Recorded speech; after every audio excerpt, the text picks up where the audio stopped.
बंधु माने आजिर एही कार्यक्रम को आपण मानकु स्वागत।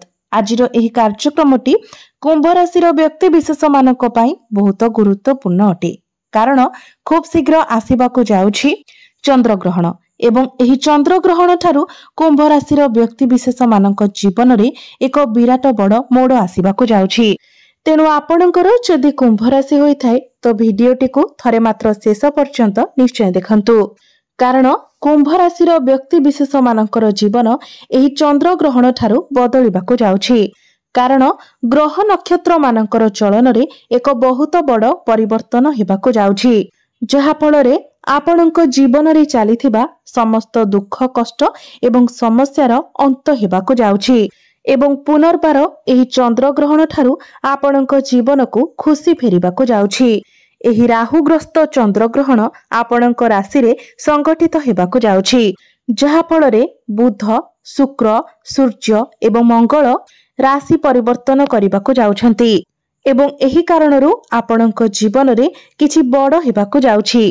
एही ग्रहण ठारू आपणक जीवन रे चलीथिबा समस्त दुख कष्टर अंत हेबाकु जाउछि, पुनर्बार आपणक जीवन रे खुशी फेरिबाकु जाउछि। तो आसंतु जानिबा एही चंद्र ग्रहण ठारू आपणक जीवन रे कोन सब बड़ परिवर्तन हेबाकु जाउछि। तेबे एहा पूर्वरु जदि आपणकर मध्य कुंभ राशि होई थाए तो भिडियोटी को स्किप न करी शेष पर्यंत निश्चय देखंतु एवं भिडियोटी को लाइक करी चैनल टी को सब्सक्राइब करि दियंतु। कमेंट बॉक्स रे भक्ति एवं श्रद्धार सहित जय श्री जगन्नाथ जय मां लक्ष्मी निश्चय लिखंतु। बंधु माने पूर्वरु सूर्य बुध एवं शुक्र आपणकर षष्ठ भावरे गोचर करुथिबा हेतु एवं मंगल आपणकर अष्टम भावरे थिबा हेतु आपणकर टिके स्वास्थ्य जनित समस्या देखा देउथिला, धन जनित समस्या देखा देउथिला, करजर मायाजाल रे आपण फसी जाइथिले। आपण जेउ भी कार्य रे हाथ देउथिले सेथिरे आपणको सफलता मिली पारु नथिला। आपण ऋण नेइथिले किंतु ऋण सुझी पारु नथिले। ऋणर भार आपणको उपरे बढ़ी जाइथिला। घर परिवार रे खुशीर वातावरण नथिला। शिक्षा क्षेत्र रे अनेक समस्या देखा देउथिला। आपणकर अननेसेसरी खर्च हेउथिला। समाज रे आपणकर मान सम्मान कम होई जाइथिला। निजर योग्यता थिबा सत्ते मध्य आपणको चाकरीटी मिली पारु नथिला। संतान संतति पई आपण चिंतित रहुथिले। व्यापार वाणिज्य रे मध्य आपणकर बहुत लॉस हेउथिला। प्रेम जीवन रे मध्य अनेक प्रकारर समस्या देखा देउथिला। तो एभली जहा भी किछि समस्या आपणक जीवन रे चालुथिला ताहा वर्तमान दूर हेबाकु जाउछि। एही चंद्र ग्रहण ठारू पुनर्बार आपणक जीवन को खुशी फेरिबाकु जाउछि। आपणक जीवन रे नूतन सूर्योदय हेबाकु जाउछि। बंधु माने एही ग्रहणटी आपणक राशि रे अर्थात कुंभ राशि रे संगठित हेबाकु जाउछि, जहा फल रे पूर्वरु आपणकर जहा भी किछि स्वास्थ्य जनित समस्या लागि रहितला वर्तमान ताहा दूर होई जिवो। बड़रु बड़ रोगरु मध्य आपणको मुक्ति मिलि जिवो। आपण निजको स्वास्थ्यवान अनुभव करिवे। एही चंद्र ग्रहण परे आपण निजर स्वास्थ्य प्रति निजे ही यत्नशील होई जिवे। योग व्यायाम प्राणायाम इत्यादि करिवे। बंधु माने शुक्र आपणकर सप्तम भाव को चलन करिवे। सूर्य एवं बुध मध्य आपणकर सप्तम भावरे चलन करिवे, जहा फल रे जो व्यक्ति विशेष माने व्यापार वाणिज्य करूछंती से माने निजर व्यापार वाणिज्य रे उन्नति देखिबाकू पाइबे। एही ग्रहण ठारू आपण किछि नूतन व्यापार वाणिज्य मध्य आरंभ करि पारंती। बिजनेस रे आपणकर कस्टमर बढ़िबे। आपण एही समय रे किछि पार्टनरशिप बिजनेस मध्य आरंभ करि पारंती, किंतु केतु आपणकर सप्तम भावरे थिबा कारणरू आपण काहाको मध्य आखि बंद करी विश्वास करंतु नाही, नचेत आपण ही समस्या रे पड़ी पारंती। आपणकर डेली इनकम बढ़िबो। आपणकर फाइनेंशियल ग्रोथ हेबो।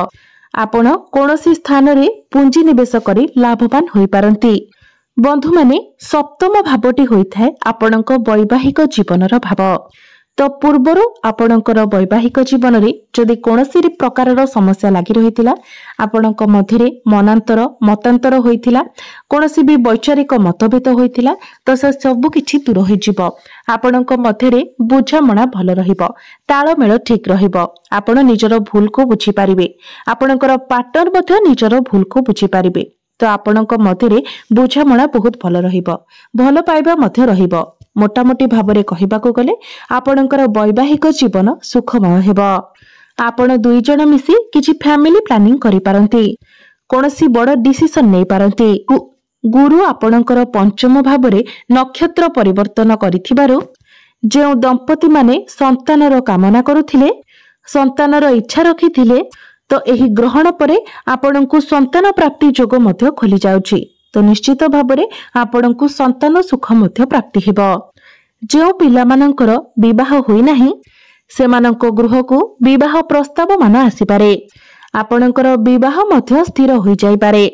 सूर्यंकर दृष्टि आपणकर लग्न उपरे रहुथिबारु एवं बुधंकर दृष्टि मध्य लग्न रे पडुथिबा हेतु आपणकर सप्तम भावरे बुधादित्य राजयोगर निर्माण हेउछि, जहा फଳରେ समाजरे आपणकर मान सम्मान बढ़िबो, आपणकर लोकप्रियता बढ़िबो। मंगल आपणकर नवम भाव अर्थात भाग्य भाव को चलन करिवे एवं आपणकर भाग्य भावर अधिपति सप्तम भावरे रही आपणकर लग्न को दृष्टि देबे।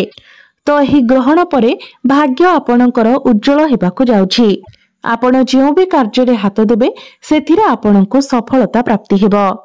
कम परिश्रम रे ही आपणको बहुत अधिक सफलता प्राप्ति हेबो।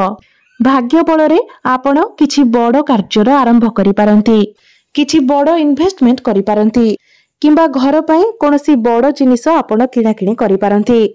जो माने शेयर मार्केट, स्टॉक मार्केट किंबा ट्रेडिंग रे इन्वेस्टमेंट करिसेंती सेमानंकु आकस्मिक भावरे धन लाभ हेबार मध्य जोग बनुछि।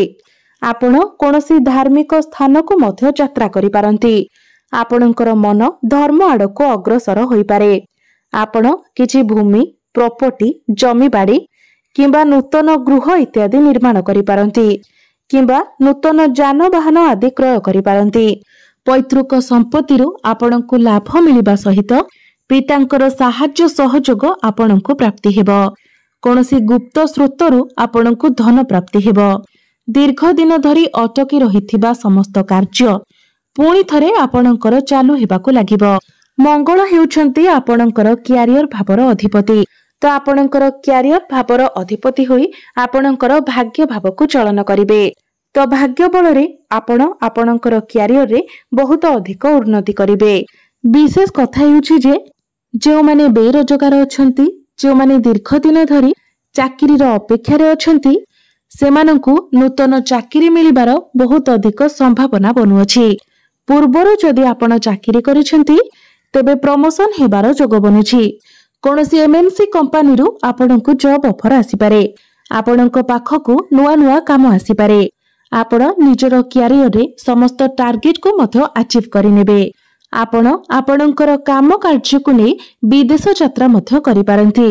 गुरु आपणकर पंचम भावरे पुनर्वसु नक्षत्र रे चलन करूछंती, तो एही ग्रहणर प्रभाव गुरुंको उपरे मध्य पडुछि।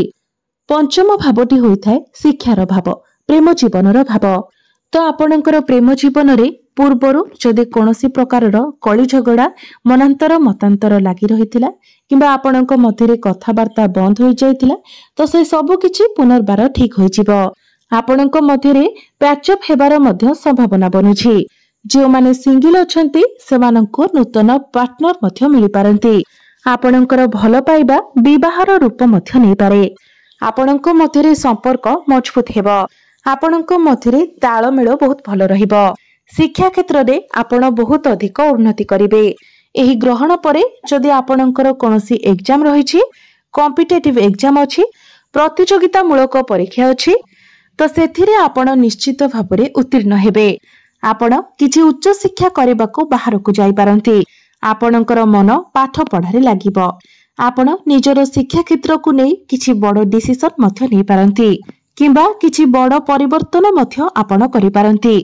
शनि आपणको कुंडलीर द्वितीय भावरे थिबा कारणरु मजबूत अवस्थारे थिबारु एवं आपणको राशि रे शनि 7.5 अंतिम चरण चालुथिबारु धीरे धीरे आपण निजर धन रे वृद्धि देखिबाको पाइबे। चतुर्दिगरु आपणको धन प्राप्ति हेबो। आपणकर बैंक बैलेंस बढ़िबो। घर परिवार रे खुशीर माहौल लागि रहिबो। गुरु आपणकर पंचम भावरे रही आपणकर एकादश भाव अर्थात लाभ स्थान को देखुछंती, जहा फल चतुर्दिगरु आपणको लाभ प्राप्ति हेबो। बड़ भाई भौणी मानकर सपोर्ट आपणको मिलिबो। आपणकर आय बढ़िबो एवं व्यय कम हेबो। जो माने पूर्वरु ऋण करिथिले ऋण करजर मायाजाल जदि आपण फसी जाइथिले ऋण करज को सुझिबारे आपण सक्षम होई पारु नथिले तो ही चंद्रग्रहण परे समस्त ऋण करज को सुझिबारे मध्य आपण सक्षम हेबे। कोर्ट कचेरी रे जदि किछि मामला आपणकर लागि रहितिला तो सेथिरे आपणकर विजय हेबो। मामला आपणक सपक्ष रे जाई पारे। जे माने ऑनलाइन रे काम करूछंती, डिजिटल मार्केटिंग रो काम करूछंती, फाइनेंस क्षेत्र रे अछंती, कंस्ट्रक्शन रो काम करूछंती, आईटी सेक्टर टेक्निकल क्षेत्र रे अछंती, सेमानंकु अधिक शुभ फल प्राप्ति हेबो। तो आमे जदि सब दृष्टि रु देखिबा एही चंद्रग्रहण परठारु कुंभ राशि रो व्यक्ति विशेष माने प्रत्येक क्षेत्र रे उन्नति करबा को जाउछंती। तेबे अधिक शुभ फल प्राप्ति करबा पई आपण प्रत्येक शनिवार दिन शनि मंदिर को जाई सोरिष तिलर दीपटी निश्चित भाव जलांतु। प्रत्येक दिन काऊ किंबा कुकुर को किछि खाइबा को दियंतु। प्रत्येक दिन आपण शनिंकर बीज मंत्र 108 थर जप करंतु एवं प्रत्येक दिन आपण हनुमान चालीसा मध्य पाठ करंतु। एहा सहित प्रत्येक दिन आपण उदित सूर्य को तंबा पात्र रे जलार्घ्य अर्पण करंतु। निश्चित भाव आपणको अधिक मात्रा रे शुभ फल प्राप्ति हेबो। तेबे बंधु माने आपणकर जीवन मंगलमय हेउ एहा ही ईश्वरक निकटरे मोर प्रार्थना।